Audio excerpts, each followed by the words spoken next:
Hum, Cheguei ao sexto ano. E agora, como é que vai ser? Em língua portuguesa, o que vamos ver? Sim.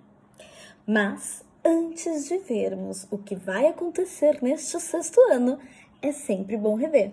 Que tal dar uma revisada no quinto? Vamos lá? Olá, meus queridos alunos, sejam muito bem-vindos a mais uma aula. Hoje falaremos sobre os conteúdos vistos lá no quinto ano, sabe? Para fazer uma revisão. Nossa, Fabi, mas é muito? É pouco? O que é? Como vive? E o que come? Isso e muito mais é o que nós veremos no nosso FabiFlix, o seu streaming de língua portuguesa. Então, no episódio de hoje, revisaremos esses conteúdos, até para que a gente possa, com eles todos bem fresquinhos na nossa cabeça, iniciar um grande sexto ano em língua portuguesa. Vamos lá? O que vimos? Bom, vimos bastante coisa, mas temos aí uma classe de palavra muito importante para rever, que foi o substantivo. Sim, vimos o substantivo. Junto com o substantivo vem o que? O seu grande companheiro, o artigo, que não larga do pé do substantivo, tá ali, ó, sempre juntinho. Também vimos no quinto os verbos. Ah, esse sim, os maravilhosos verbos. Ah, que alegria. Vimos também o acento gráfico, que consta da acentuação, certo? Também os pronomes anafóricos, que embora tenham esse nome um pouco feio, né? Pronomes anafóricos. São super tranquilos. E ao longo do ano inteiro, muitas e muitas questões de interpretação textual. Então, veremos um pouquinho de cada coisa agora, certo? Começando com quem? Com os substantivos, sim, a maior classe de palavras que há. Há muitos e muitos substantivos, sim. E por que, Fabi, há tantos substantivos? Ué, porque só são as palavras que nomeiam os seres e as coisas. Então, é muito. Por exemplo, qual o nome que dou para este objeto aqui que está nos meus olhinhos e que me ajuda a vê-los? Claro, ele está me ajudando. Óculos. Então, se é o nome que dou para isso, óculos fazem parte dos substantivos.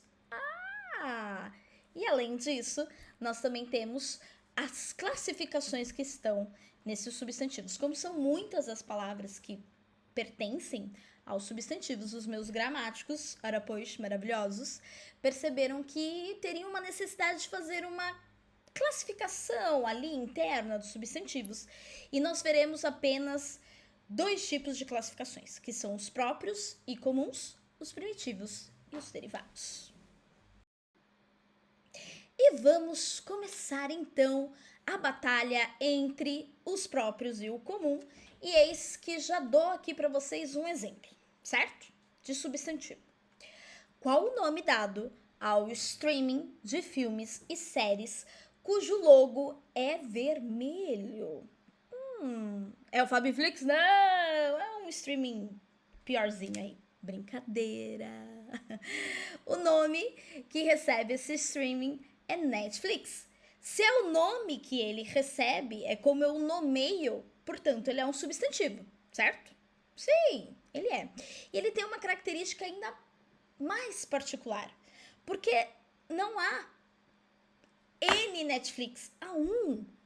Eu particularizo Netflix. Portanto, além dele ser um substantivo, ele é um substantivo próprio. Sim. Fabi, posso dar outra classificação à Netflix? Ao substantivo, no caso? Sim. Além de próprio, ele será derivado. Mas como disse, agora vamos ver como o comum e o próprio, certo? Começando aí, vejam que coloquei um campo de flores, né? Um lindo campo de flores aqui. E só de eu olhar nesta fotografia, né? Nesse pequeno corte aí deste campo, eu vejo milhares, talvez milhares e milhões de flores eu vejo por aí.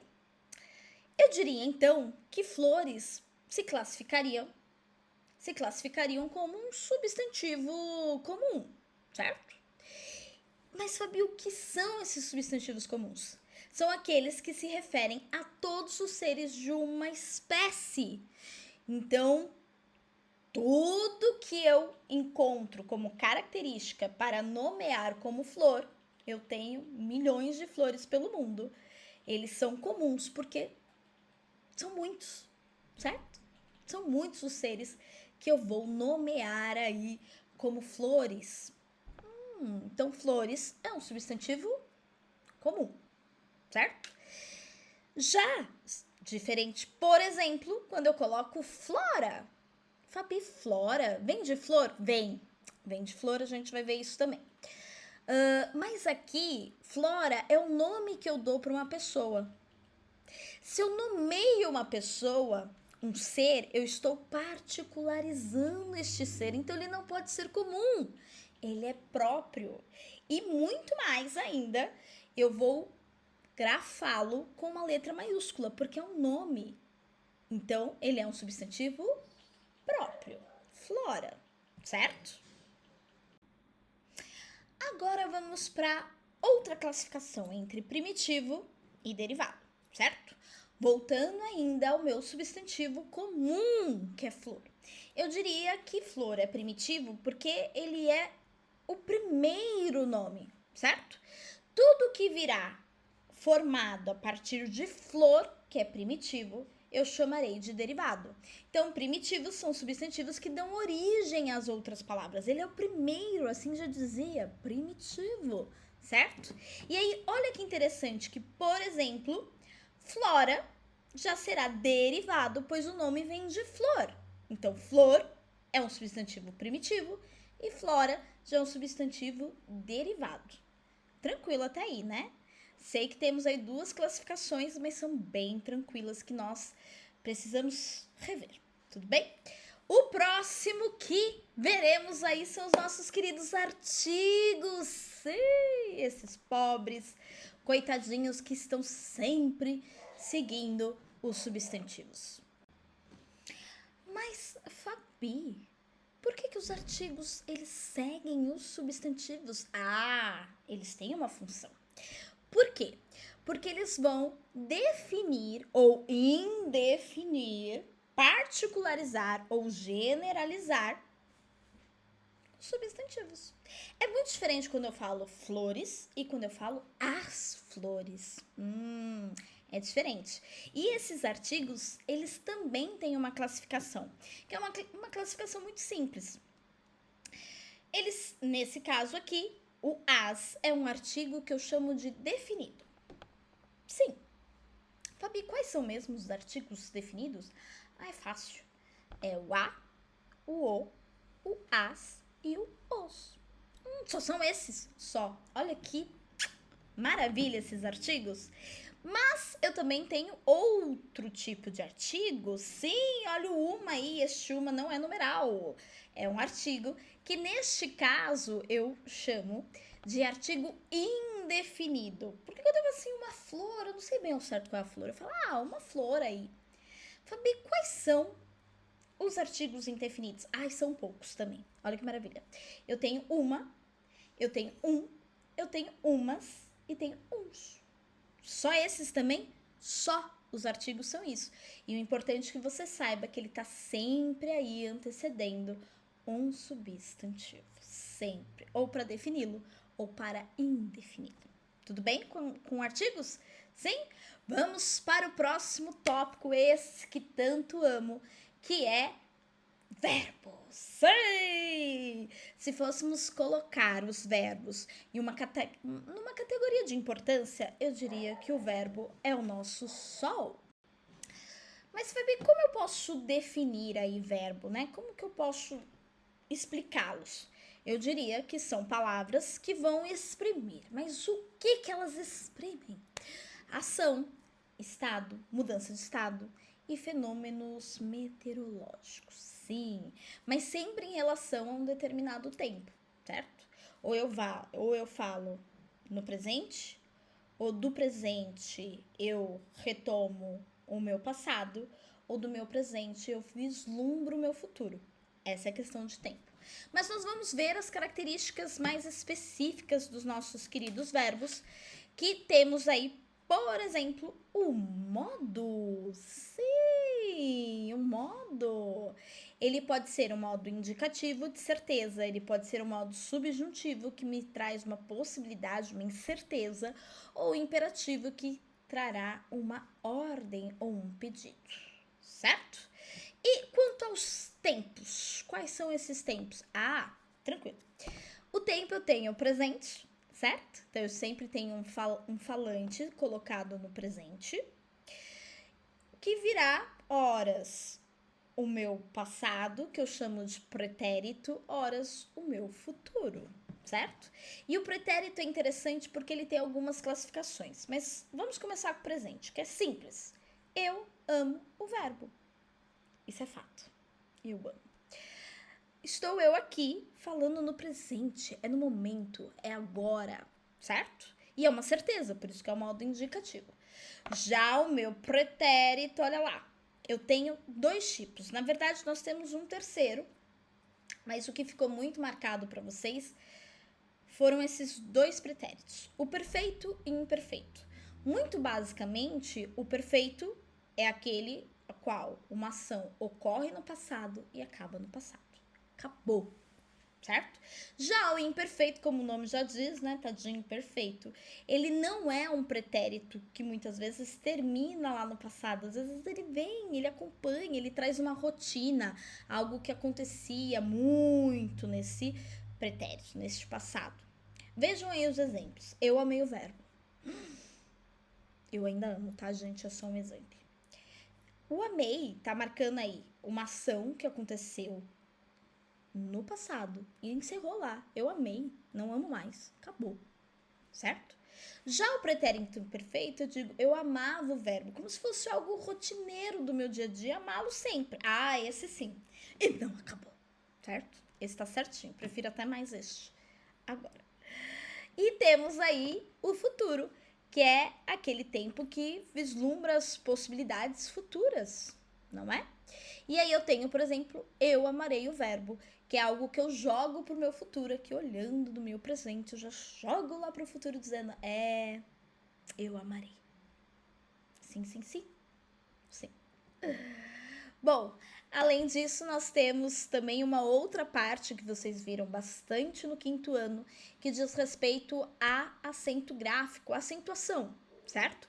Vocês viram aí as oxítonas, as paroxítonas e as proparoxítonas. Fabi, o que era isso mesmo? Me relembra. Claro, vou te lembrar. As oxítonas são aquelas palavras que você acentua a última sílaba. Sim, a última sílaba. Olha aí, peguei até alguns exemplos monossilábicos aqui, né? Mas pó, pá, pé, café, são todos oxítonas, tudo bem? Porque a última sílaba, além desses serem a única, mas é a última, certo? Já as paroxítonas é quando eu vou acentuar a penúltima sílaba. Então, eu tenho a última e a penúltima, certo? Açúcar, por exemplo. Então, o cara aí é a última sílaba e o su é a penúltima sílaba. Então, eu tô acentuando o su, ok? E as proparoxítonas, que são aquelas as quais eu acentuo a antepenúltima sílaba. Querem ver, ó? Eu tenho K, que é a última sílaba, o ti, que é a penúltima sílaba, e o ma, que é a antepenúltima sílaba. Por isso que tem o acento aqui. Ele é proparoxítono. Bem tranquilo, né? Tranquilo. O próximo tópico aí são aqueles, os pronomes anafóricos, que você fala assim, meu Deus, sabe que nome é esse anafórico? Pensa que anafórico é de antes. Nós sabemos que os pronomes, eles têm como função substituir, certo? Ou acompanhar um substantivo. Esse é o classicão do pronome.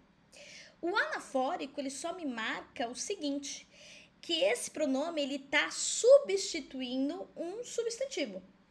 não tá acompanhando, ele tá substituindo. E aí, para ele indicar para você qual é o substantivo que ele está substituindo, ele vai dizer, ó, é um substantivo que já foi, ó, anterior. Nesse caso aqui, estou sempre com o meu exemplo de flor, né? Eu coloco, a flor está linda. Para que eu não tenha a repetição do substantivo flor, eu posso substituir a palavra flor, o substantivo, por um pronome. Ela é maravilhosa. Então, este ela eu chamo de pronome anafórico, porque eu substituo um substantivo já falado no texto anteriormente. Fácil, né? Só o nome que vem assim para assustar, mas muito tranquilo. E é isso, pessoal.